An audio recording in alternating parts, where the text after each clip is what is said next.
to BlueStar's AppeTECH, the channel's only cooking show featuring award-winning chefs, delicious recipes you can make at home, handy cooking tips, and a sprinkle of vendor solutions and insights. Let's get cooking with Dean Reverman. Hello everyone and welcome to BlueStar's TEConnect Kitchen. I am your host Dean Reverman and this is AppeTECH.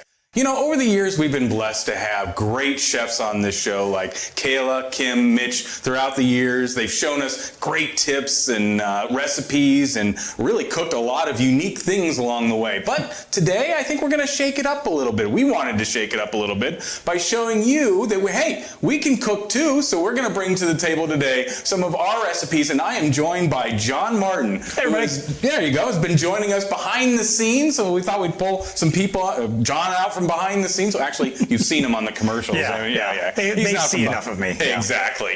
And we'll be sharing some of the recipes that we love. And actually, we think we're pretty good cooks at this point in time. Yeah. Okay. Sure. Yeah. But before we do that, we got to give a special thanks out to our sponsors. That would be Elo, Epson, Intel, Newcastle, and Zebra. We can't do it without those folks. So thank you very much. And hey, by the way, now that you're on YouTube, go ahead and hit that subscribe button, and you can see all the other videos that we do and we produce throughout the year, like Unbox. And oh, by the way, if you like this show, join John and I on the TEConnect Podcast, which we release every single week.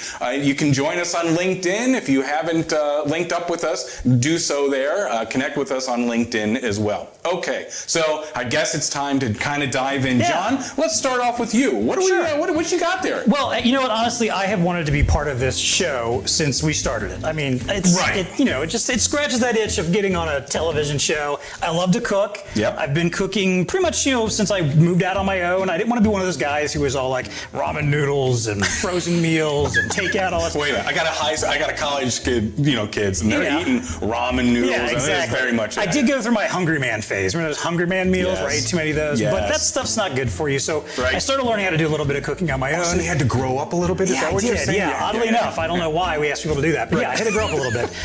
And along the way, I just developed a few recipes of my own. But really, when it changed is when I met my wife and we started dating. We like to hang out in a lot. I love to cook for her. Yep. Which, by the way, ladies, gents, anybody, you're trying to win someone's heart. Yeah. Cook for them. Ooh, that's a really good point. You learn how to cook even just a few basic recipes. Absolutely. No one's going to not like that. No one's going to not appreciate having a nice home cooked recipe made for them. So good tip. And she's been like a big inspiration for me over time. She'll take she'll bring recipes to me and say, hey, I want you to try to do this. Or if I'll make something, she'll say, this is okay. Maybe next time do this and try something a little bit different. So, all right. Thanks, dear. I appreciate all the inspiration for cooking over the years. Today, what I'm going to do today, though, is I'm making a copycat recipe from the wonderful, fine Italian restaurant of Olive Garden. Yes, there's no slight Olive Garden. That's right. People like to make fun of it as not being authentic, even though they say that. So anyway, my favorite soup there is a Zuppa Toscana is the name of the soup. It's a sausage and potato-based soup, a little bit of cream in there too. So a friend of mine found a recipe for me maybe about a decade back or so and said, hey, you turned me onto this soup. I really liked it. I would like to do it at home. I found this recipe. You should try it out. Yeah. I did. I loved it. I'm like, this is perfect. Over time, I made a few adjustments, not much, to make it kind of my version. Make it yours, So that's what I'm going to show you guys today, is how to make a quick, easy soup. As always, the recipe's in the show notes. Yep. Go find it there if you want to learn what the stuff that we're making today. Yep. So again, this is a potato-based soup. You start with a potato. Now, the big difference between mine and what Olive Garden does is Olive Garden tends to make theirs really thinly sliced, and they don't peel the potatoes either. So entirely up to you. You can do what you want here. I don't like having the skin in my soup necessarily. I don't mind it, but I decided, hey, I want to take it out. So I actually peel the potatoes and I make it more of like a chunk, kind of like I like a little, I want a little bite. Yes, exactly. Yes, I want to actually taste the potato. I want a little bite to it. So I start with that. Basically, we're just going to start off. We're going to dump these potatoes here into this big pot. And we're going to get those cooking here in a moment. You got us down the path already, right? Yes. Got us started off, already cut them up. No one wanted to see me chopping things up. I have a tendency to slice my finger. Is this a regular potato, by the way? Are we doing anything? Yes, these are just russets. This is like Idaho Gold or anything. These are like just that? some basic russets. And again, something I think you could play around. I'm a big fan of experimenting when you cook. Take a recipe, find something you like, and figure out, hey, how can I tweak this? Can I change the sausage from Italian to some kind of hot spicy sausage, a chorizo, something like that? Bit. Yeah, right. Like Kim was one of those. She would always advocate, make it your own. You know, because some people like heat. I'm not one of those people, as you've come to learn. I don't like heat, but other people love to spice it up and stuff like that. So try something out. If you want to try, red potatoes, Yukons, I don't care. Try it out, see what works for you. All right, now I'm just adding in some chicken broth. You can do broth or stock, and a little bit of water then on top of that as well. And the goal here basically is you want the fluid, the liquid, to basically be just over the top of the potatoes. Oh, gotcha. So it's just enough in there, and we're gonna start boiling this here to get it working. Now, have you ever made your own stock? Have you taken it up a level? I have not. And made your own chicken stock? No, I have not gone that far. So that would be taking it up a notch. That's true. That would be if I really wanted to make this as scratch as possible. I'd take it up a notch and I guess start slaughtering my own pigs or something too for the pork. I mean, but I'm not. Maybe, I don't know. I was just going there because my wife Patty, she comes from this German heritage, right? And so it's like if there's chicken being made and there's the ability to make chicken stock, they're going to make chicken stock, and then they're going to freeze it, and they're going to use it for examples, just these types of situations. But even store-bought, easier way to go. Again, like I said, the flexibility. If you like to make your own, make your own. Yeah. You could honestly probably do this with a vegetable stock or beef stock, depending on how you want the flavor to change a little bit. Yeah. Do what you want with it to mix it up. I'm just kind of giving you the basics of where to start here. So I'm going to bring this to a boil. Basically, you want to cook the potatoes until they just are a little bit softened up a little bit. So like when you bite into them, it's not a crunch, anything going on. It's kind of soft. Maybe the consistency you would if you were going to mash, basically. But we're not going to mash them. So we're going to do that. When it's soft enough, then we'll move on to the next step from there. Very good. Okay. Well, there you go. And we're doing a little bit of meat, right? Oh, of course. There was rumor that there's going to be some meat in here. Yes. I'm sorry. Don't get me wrong. I love a good vegetarian dish from time to time. But we're not going I try those out like with HelloFresh and Blue Apron, and some of them are absolutely fantastic, but I have a hard time doing that when I'm making something myself, when I have a little meat. So there's going to be some Italian sausage. We'll get to that here in a little bit. All right. So stick around. We're going to come back. We're going to get this going. Yep. We're going to get the meat and all that kind of going, combine it, and then we're going to get into my recipe that I brought. That's right. There also you go. potato-based. Also potato-based. Hope you like potatoes today. We'll be right back.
Dean, check it out, man. This is the Epson OmniLink TM-L100 liner-free compatible thermal label printer. What, this here? Yeah, this even handles high adhesive labels. What, this? Yes, it's great for a wide range of industries like retail, hospitality, so much more. Wait, all those? Dude, it does BOPUS, curbside, pickup, cup and item labeling, does it all. This? All that? Yes, this. It also can be dynamically shared with PCPOS terminals, mobile devices, cloud servers, all at the same time. No. This device? Yes, Dean, this device. It features the ability to provide a reliable wired network connection to a mobile device through USB network tethering. It's also got options like serial, Ethernet, Wi-Fi, Bluetooth, connectivity and flexibility to almost any system. What? This? All in the back here? All that connectivity? Yes, Dean. You can print from web-based applications using server direct print technology for online ordering. That's good. Yes. Yeah. Long print head auto cutter life, 1 year limited warranty, and an optional extended service plans for up to a maximum 5 years of coverage. No, wait, 5 years? 5 years. This device. This device. What do we need? It's the Epson L100. There you go.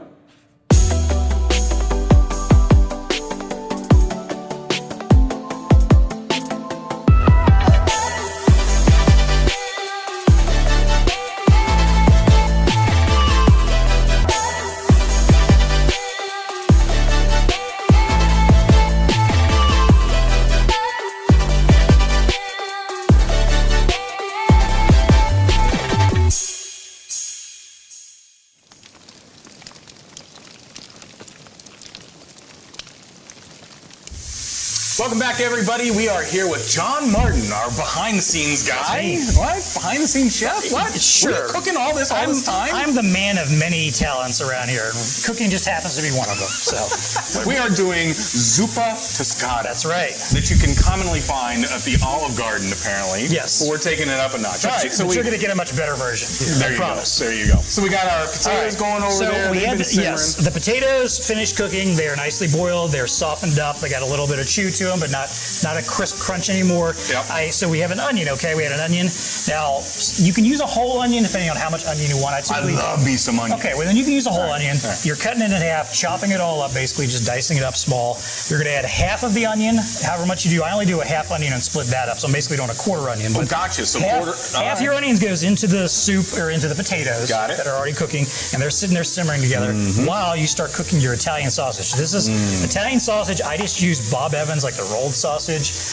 There's nothing wrong with that. No. Again, any kind of sausage you want to do, if you like homemade, if you want to get the kind that's in tubes and cut it open, whatever you like, whatever sausage you prefer. Is this spicy? No, it's got a little spice, but not very much. Mild sausage we're going for. So you're adding the onions to that, and basically we're just browning this up. So I broke this up and browned it up, so we'd have it ready to go. Looks like we're pretty good to go here. I think these are cooked up nicely. Let's turn off our heat. Through the magic of television. The magic of television, yes. I should have done one of those maybe like super fast forward things or something. I don't know. Yeah. All right. And basically, I'm literally just adding this straight into the pot. You don't have to drain it. You get all that good fat going right in there too. That's all the good taste. Remember Kayla would say, you know, all the taste is in the fat. Exactly. It's adding some nice flavor in there.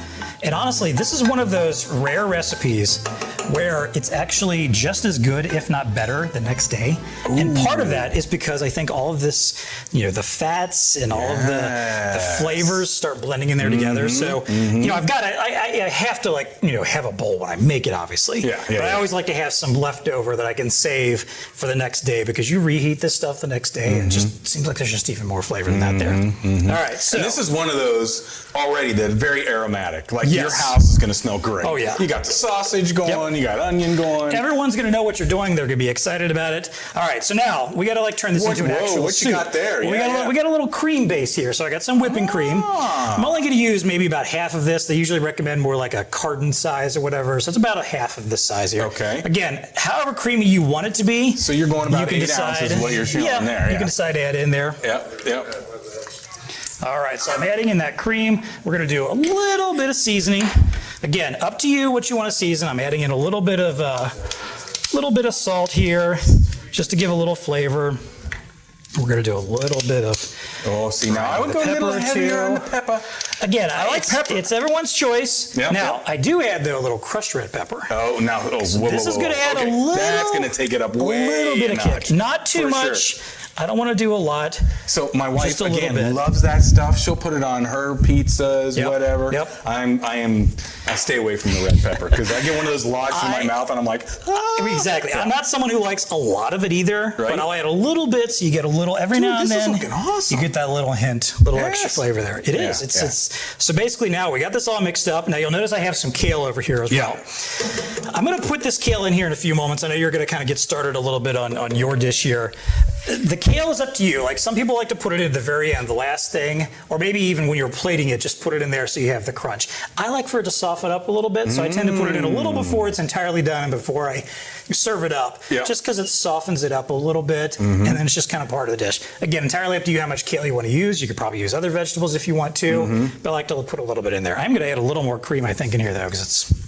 And do you leave the kale big and leafy like it is right now? No, I'll just pull it apart a little bit. Okay. While you're doing your thing, you'll probably see me off to the side over here randomly throwing some kale in over here. This going? Yes. So we're just going to sit here and let this simmer. Let it blend its juices in. Whilst on that, tell us a little about your background with cooking. I rambled about it earlier. Let's hear from you. Well, you know, and I brought it up before in the past. My cooking career actually started when I was 16, and when my parents were like, "Well, well, now that you're 16 and you got a driver's license, you got to go out and find a job. So there you go. I did, and I started at a pizzeria and never really stopped for the next, 8 or 9 years. Right. Got my way through the rest of high school, through college as well. So when you work in a pizzeria, and we had a variety of things, right? We had not just pizza, but we had pasta dishes, we had hoagies, we had salads, stuff like that. So, of course, yes, I can work a pizza oven like anybody else can, or like nobody else can. But also, you're working a grill, you're working pots, you're working all kinds of stuff. So even though it was mostly, what I would call production cooking, right? I mean, it's like, it's a pizzeria. You're making pizza, you're making pepperoni pizza, you're making a steak hoagie or chicken hoagie. It always gave us the opportunity to do some unique things. So I always had my own sub that I would make. It was never on the menu. The Dean special. The Dean special had like vegetables. It was basically a vegetable ranch, lots of cheese kind of a thing. Interesting.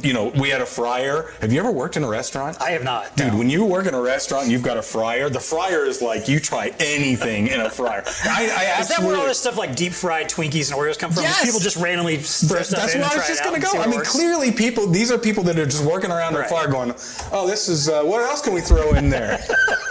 And that's how you get. What was the craziest thing you threw in the fryer that you can remember? I can't remember. Did you ever try like an actual pizza in there? No.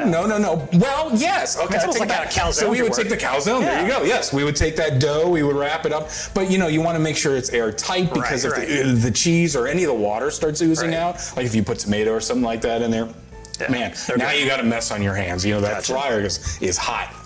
But we would try everything. You got French fries. You could put anything on top of a French fry, fry it up a little bit. So anyway, that's my cooking experience. Not nearly the chef level that we have had on this show through the years. We're no replacement. Kayla. I am no Kim. But I can do that. So even today in the household, of course, I'm the one on the grill. Do you do the grilling at your house? Yes. Yeah. So my wife Patty's getting into the grilling a little bit more, but dude, that is like me.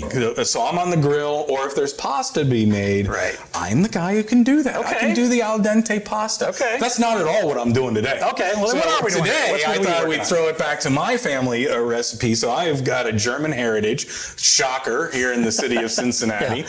Most people do. A quarter Scot, but mostly German. So I thought we would go with some German potato pancakes. So this is one of those things. It's a little bit of a labor of love, and through the magic of television, we have expedited some things on this. Let me grab my potatoes here. So the best recipes are the ones you got to work for. Absolutely. I feel like when I'm done cooking, if I'm sweating and feel exhausted, then somehow that just makes the meal even better. I'm like, you worked, right? Yeah, I worked for this. I did this. I made this. I didn't have to go out and whatever, but I made this stuff. Yeah, we didn't hunt anything. So, when you live in a German household, of course, the pancakes or potato pancakes are definitely one of those things that it's like, it's maybe not it's something you do all the time. Maybe they did back in the day, right? Because it's potatoes and it's potato eggs and staple that stuff everybody like that. probably had. Staple that everybody probably had, but whenever they were made around the house, and when I married into my wife's family, who, shocker, is also German, they have great recipes as well, and they would, this is like the ladies getting in the kitchen, and it's a thing. They're making potato pancakes by the oodles. It is an event. You can freeze them afterwards. So anyway, thought we'd go that route. So what I have done through the magic of television. Out of the kitchen, like if you tried to come in there, probably. And I'm the cleaner, so I'm the guy who's like diligently following everybody, like just cleaning getting stuff pans along the and way. stuff tossed at you. Like, take this, little Dean. Yes, that's me. So this recipe calls for obviously potatoes. We'll get into the rest of the stuff here in just a second, but what the key thing to making great potato pancakes, I've come to learn, is when you shred your potato, we have it in a water bath, and it has been in there for 12 hours. So the next step is to drain it and then really, really squeeze all the water out of it. That's kind of the key to making these potato pancakes, I guess, like the German version of them. So we're going to strain the water out here. We're going to leave that there. And we're going to get these things started. Kind of like your potatoes, though. If you don't do this quickly, this part of it quickly, they start turning brown. Right, it starts going downhill pretty quick. Yeah. So, I'm just going to kind of Are you going to get any kind of trouble for sharing this recipe at all? Like, is there? I don't know. Is there someone in the extended family that's going to come after us? So I may have just kind of like taken it from the. It's literally in a recipe box. Okay. That has been handed down through the ages. And someone's grandma's going to come running in here at any minute, start beating us over the head with a ladle or something. That's right. So as you folks can see, what I'm doing here is I am squeezing out as much of this water as we possibly can. I got it in a towel. It's just a normal, whatever towel. You can use any kind of towel, beach towel, and make sure it's clean. You don't use an oil rag. That probably wouldn't be a very good idea. That's a good. But what all I'm doing here is I'm trying to squeeze out as much of that water as possible, and this towel is absorbing it wonderfully. So that's what we want to do. That is the first step. So we got that going on. I'll tell you what. We'll take a real quick break. Okay. I'll get some of the other stuff going. so we can fry up these potatoes. Yeah. We'll maybe finish off your soup with a little bit of that. We'll let this simmer a little bit. We'll toss some kale in here in a moment. And we'll plate it up like we're professionals. That's right. Because we know what we're doing. Yeah. And then we'll bring it to there's a good chance I'm just going to dump it all over the counter. Sorry. Stay tuned. We'll be right back.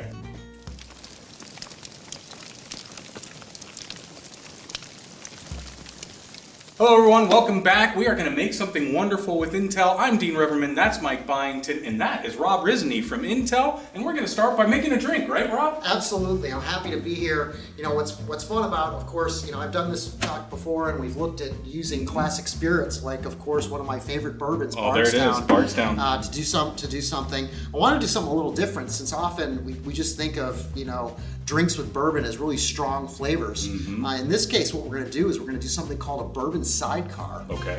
It's an interesting twist, no pun intended, of a bourbon drink. But what you're doing is you're adding citrus, much like you might add citrus in from a margarita. I'll tell you a little bit more about that history in a minute, but let's get started. We're going to use lime in this case because I prefer limes to lemons. And as far as I'm concerned, if you have a bunch of limes and it doesn't work out, you just add more vodka. That's It'll right. just be fine. Or in this case, more bourbon. There you go. Yeah. Okay, so we're going to go ahead with this one, and we're going to go 1 part effectively fresh fruit. Okay. So this can be lemon, it can be lime. Mm-hmm. Now we're going to go Cointreau. Cointreau is an orange spirit. Okay. You take a smell of that. Yep. This is the kind of thing you often pop up in margaritas.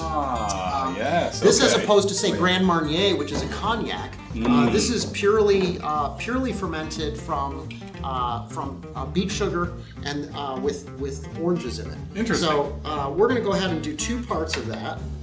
And again, use a shot glass, or you can size this up to cups if you're serving a party. We'll do that sometime with my killer Mai Tai recipe.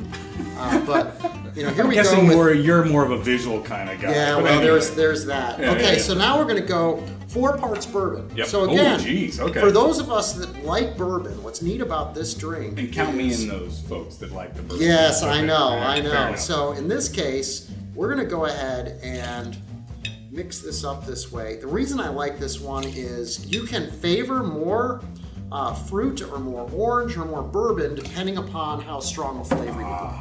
Now, what you are trying to do is take the edge off. So for those people that often don't really like a bourbon strong flavor, you put it in. I'm using agave syrup. You can use simple syrup as well. Got it. And as you know, my drinks I always shake. Yes. James Bond's, has definitely got it right. Always shake. Baby shake. So let's go ahead and do that. And then we'll go ahead and serve this on the rocks. This is not usually a drink you serve straight up. Okay. Some people actually like to put a little white, egg white on this to put a little foam on it. Okay. But that's just all preference. Yeah. Okay, so now these have different reactions to different people. So let's see what we think of this. Fair enough. It's got that bourbon kind of color to it. I was just about to go there. The color is very bourbony. Very bourbony, but it's a little softer. Okay. Because you've got that orange in it. Yeah. But I think this is going to do us just fine. Still in my wheelhouse a bit. It looks good. Okay, right. so let's see how this goes. Well, cheers either way. Cheers either way. Absolutely. Oh, that's good. That's good. That's good. Yeah. So you can still taste the bourbon in it. Yep. But I do like how the agave is cut it a little bit. I can taste a little bit of sweetness. And then that Cointreau adds a lot of the orange flavor to it. You know what's interesting about this drink? I think the reason that this sidecar concept came up in the early 20th century was invented in Paris by a transplant from the United States. He had a bar based on a New York place that he had. And what he did was he was trying to find ways to take his existing spirits and do new things with them. Okay? So how do you take something as simple as like good old-fashioned whiskey and just mix it up a little bit? Well, what he realized was if he started to cut it with things like citrus or with orange, he could take something he's always had and do something new with it. Gotcha. I just think the parallels to what we're facing in the tech industry are so appropriate. I mean, think about right now how many of our clients, have invested in security cameras. What are they doing? They're just making sure someone's not, they're going in where they shouldn't. Is somebody, walking through the wrong door? And now the footage is sitting on an NVR somewhere. Right, exactly. But now what can we do? We can start to take AI capabilities and we can start doing things like look at where we're getting the best foot traffic inside of your retail store. We can drive personalized ads to your kiosk environment based upon the profile of the kinds of people that are coming in. So I just love this whole way that we can take something that's existing and repurpose it. And whether it's doing something with bourbon with a little twist of orange and lime, or we're doing something with security with AI. And that is making something wonderful with Intel, right? That's right. Cheers, gentlemen. Cheers. All right.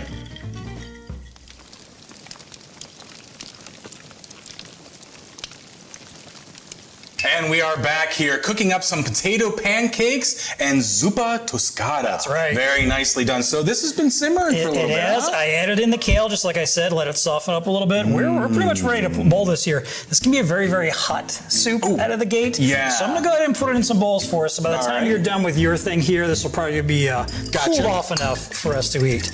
But wait, I love the look at that. Look at that. That is awesome. You get some nice chunks of the sausage and the potato in there, and a little bit of extra broth. I'm digging it. So we'll give us a couple bowls here. We're eating good today, I promise. Lots of potatoes, lots of starches. Not messing around today. No. So as that cools off a little bit, I'm going to keep going with my potato pancakes here. So when we left, we had the potatoes that are kind of squeezed the life out of them. No, just squeeze the water out of them. We've got a little bit of egg. So the next part of the ingredients, we've got egg. We've got some onion, about a half a cup or 3/4 of a cup of onion. And then I got a little mixture going here of some flour. There's baking soda in there. There's salt in there. Those are kind of the main ingredients, obviously, of kind of pulling this all together. Right. Now, is that something you could add some seasonings to if you wanted to try to shake up the flavor a little bit? Maybe. I don't know. Do Germans put seasoning in their stuff? I don't know. I mean, it's one of those things. I don't know. I've never experienced that before, but not that you couldn't. Right. I guess that's something I'd probably experiment with. Like for sure. Maybe some paprika in there. Or something, I see where you're going. Yeah. See, right here, I'm thinking like heat and stuff like that. I mean, you can do that too. Heat in there, type of a thing. Just to give it a little extra different flavors. Yep. So there you go. And this is one of the reasons why you need a group of people doing this particular recipe. It's messy. Yeah, no doubt. Right? You're shredding up potato, and potatoes like everywhere. So you got that going. You add in your egg. Kind of mix that around a little bit, get that in there, looking good. And then you just kind of combine, right? You're throwing in your onion, that good stuff. You got your flour, your baking soda, and all that. And you're just kind of putting it in there. And that's it. You got to kind of get into it a little bit here. There you go. Yep. Get those you got hands to dirty. kind of mix it in there a little bit. And that's what you're looking for, is kind of getting all this goodness mushed around and all together. Kind of combining it a little bit. There you go. This harkens you back to your pizza days a little bit. Yes. Well, getting you know into what? the dough? Yes. Like we just aired the pizza one recently, right? Dude, we did dough. We would make dough every day. Now it was, very prescribed. You knew exactly what you were doing, type of a thing. Those chains make it a fine art. Use too much, you're fired. Kind of like Olive Garden, right? Yeah, exactly. Yeah. So hopefully you like getting a little dirty when you're making your food, because that's what we're doing here. We're getting a little dirty on this one. So this particular recipe that I shared, it'll make about 12 pancakes. Okay. That's a lot, right? Yeah, that is. Because, on any given meal, which is good that you can then freeze them. So It's good to be able to do that. All right, so we're just going to get one of these things going here. Okay. I'm going to use a little bit of a... Here, I'm going to scoot this out of the way for you. Actually, let's test my... we can see what you got going on here a little bit. Ooh, see, that's we already got the sizzle. We got the sizzle going. And I'm using a little ice cream scoop here, but really, you're just kind of putting it in there, patting it down a little bit to kind of form, the little potato pancake looking thing there. Isn't this pretty easy? Yeah, it's simple. But this is like one of those things, like for me, when you'd walk in the house and you can smell something like frying, right? And that's never a bad thing. Yeah, you hear the sizzle, you smell it frying. The sizzle, it's going. You see the skillet filled with oil, and you're like, right? Yeah, this isn't going to be good for me. That's awesome. Yeah. So this doesn't really take that long, right? So all you're trying to do is kind of brown it up a little bit, brown the edges. You do want to make it so that the inside, cooks, right? Because you got egg, right? So you want to make sure that the inside, the middle of those, if you will get to a point where it's nice and cooked up. But as you can see, I can see it's already getting a little solidified. Yeah. The other thing I love about this is it doesn't have to look good. It doesn't have to be like a perfect little circle. No, I mean these are.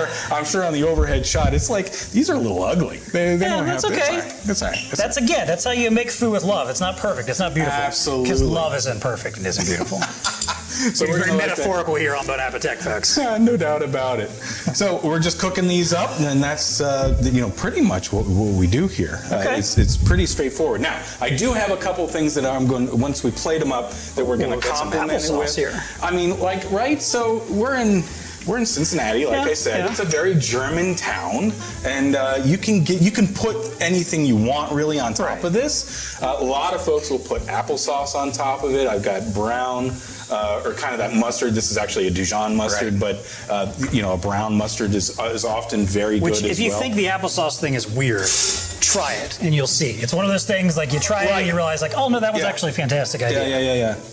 I'm going to turn this up a little bit more and get it going. But it's good. We want to cook them off. It smells fantastic. I love it. Also, of course, you got to have some kind of beer when you're having a potato pancake. Yeah. So, I mean, do you go to festivals? Occasionally, yes. I've been to some of the German festivals around town. Yeah. Like of course, we have a huge Oktoberfest. That's a big deal. Oh, it's huge. In Cincinnati area, huge Oktoberfest around here. For sure. It's like 200,000 of your best friends. Yep, go exactly. down and everybody's eating potato pancakes and everybody's in funnel cakes and stuff like that. Yeah, and drinking German beers. There you go. Yeah. I should have had a little bit of your sausage with this. I should have complimented it. Could have. Yeah, that probably would have worked out. Honestly, I think these two are going to go together nicely. I think this is going to be a nice complimentary meal here. Yep. So, right. I mean, that's kind of the thing. You walk around, you've got a potato pancake or a sausage of some sort. Yeah, we have Geta Fest around here. Most people probably are like, what in the world is Geta? Just try it. It's good. It's awesome. So in that flavor, I went out and got a Leinenkugel's toasted Bach that we can enjoy here. I'll give you a little bit. I'll give myself a little bit so that we can have a little bit of it as we do our taste test here in just a second. That's right. You got to have that something, a little taste on the palate there to go along with this. Absolutely. Yeah. Now I wonder what our chefs would have thought about, something that we've done like. Actually, yours is going to look a lot better than mine. I'm just going to shoot straight. Mine just needs to fit into a bowl. It doesn't have to look pretty or anything, Like, I mean, again, to your point, food doesn't have to look gorgeous to be. I mean, sure, presentation can be nice, and I know Kayla always says, "Hey, you eat with your eyes first." That's true. Yes. Every now and then, every now and then I'll cook something, and it's usually like a fresh meal, something that's come out of the box. It's got all the pre-thing. I'll put it on the plate. My wife will look at it, like, well, this looks pretty, and I'm already over there like, So let me eat. I gotta eat this. I've been sweating over this, and it tastes good, and now I'm ready to eat. So one thing you are going to want to do with these potato pancakes before you plate them is to kind of sop off some of the oil. Yeah. You can do that with so they're just a little less bad for you? A little bit less bad for you. Oh, we're not going for this. No, This stuff we're is not. not good This is for not. you. This is not the healthy episode. If it tastes good, We then- did the vegan episode already, folks. We know you asked Right? for it. We did it already. Now we're back to just all the bad stuff. Sorry. Well, if it's going to taste good, it's got to have, right? Some fats in there That's right. and stuff like that. Yeah.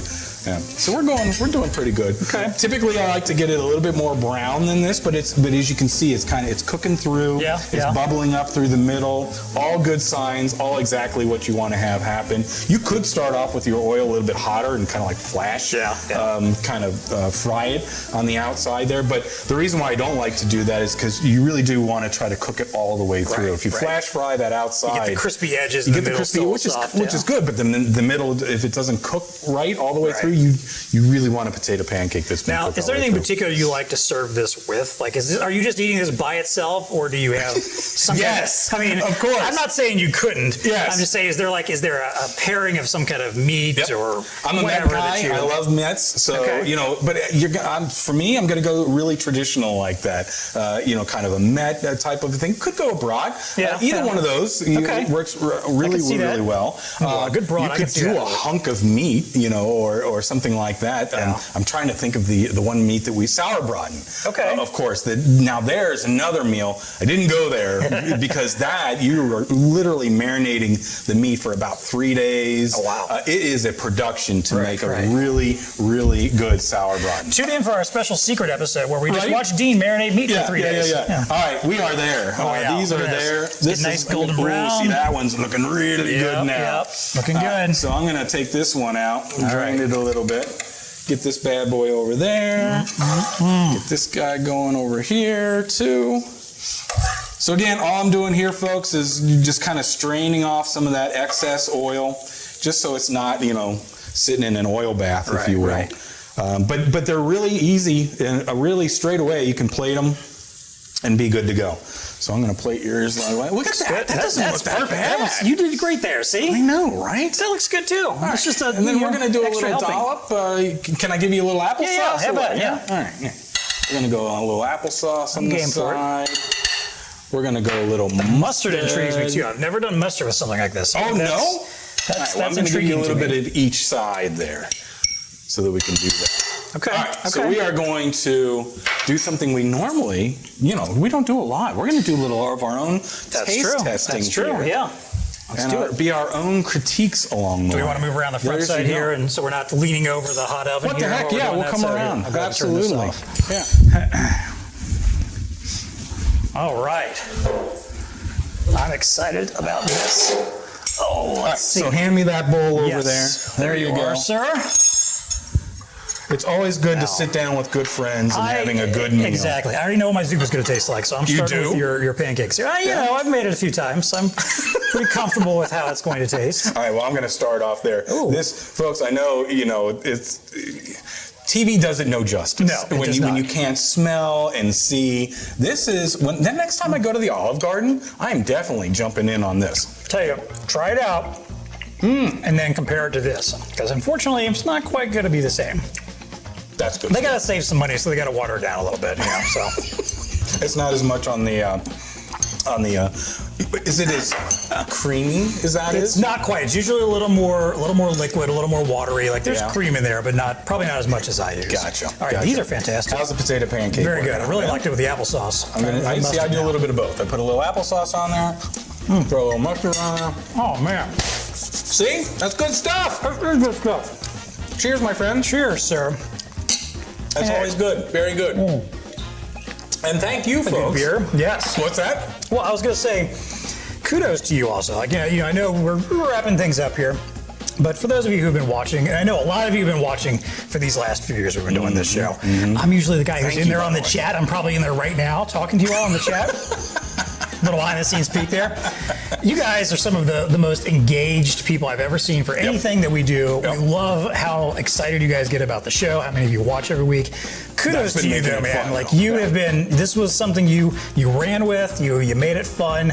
You've had a great time with the chefs. The pandemic did a lot of weird things to some people. It really did, yeah. Who knew that you were a cooking show star? Who knew? Yeah. You never would have found out if it wasn't for that pesky pandemic. So kudos to you. You've done great work. Thank you for everything behind the scenes. Cordy behind the scenes. Marco back there in the control room. Marla, Sam, all the folks we're just that have been helping us marketers out. that happen to do, come across a little cooking show here. We just set up a kitchen and said, hey, let's make a cooking show. And I think all of us kind of looked at you and Fraker and said, what are you guys talking about? And then we did it. That's right. All right, folks, that is it for this particular episode. Thank you once again to all of our sponsors. We couldn't have done it without them, not right? at all. No. And Elo, Epson, Zebra, Intel, and then Newcastle. I hope we got I didn't even need my cue card that time. There you go. Burned into my memory. Yep. Now is your chance to, as always, if you want those recipes, and folks, they're good. This was really, really good stuff. Very good. Yeah. Thank you. On par with some of the professional chefs. I'm going to go there. Okay, sure. Yeah. So the recipes are right below. If you want, you can get your $20 gift card simply by going to the link that you'll see here in just a minute. Yep. And your code word today, of course, is potato. Potato. I mean, right? There's lots of potatoes here. Yeah. Potato pancakes. If you spell with an O or an E, I don't care. I'll give you credit. Yeah. We'll take it. Thank you, John, very much for your help today. Thank you all for watching. We'll see you again soon. One last episode next week. That's 2 right. weeks. Sorry. Man, that was a good episode. This is good stuff we got going on. This is good. Oh, hey, Marco, what's going on? Would you like some? Oh, he's gonna make a recipe himself. All right, let's see. We got some bread here. Oh, very nice. Little peanut butter. Peanut butter and jelly we're going for here, right? Yeah. Okay. What kind of bread was that? Can you see? It's white. It's white bread. Oh, and what kind of peanut butter? Oh, yeah. Okay. Hey, thanks, Marco. Give us the recipe.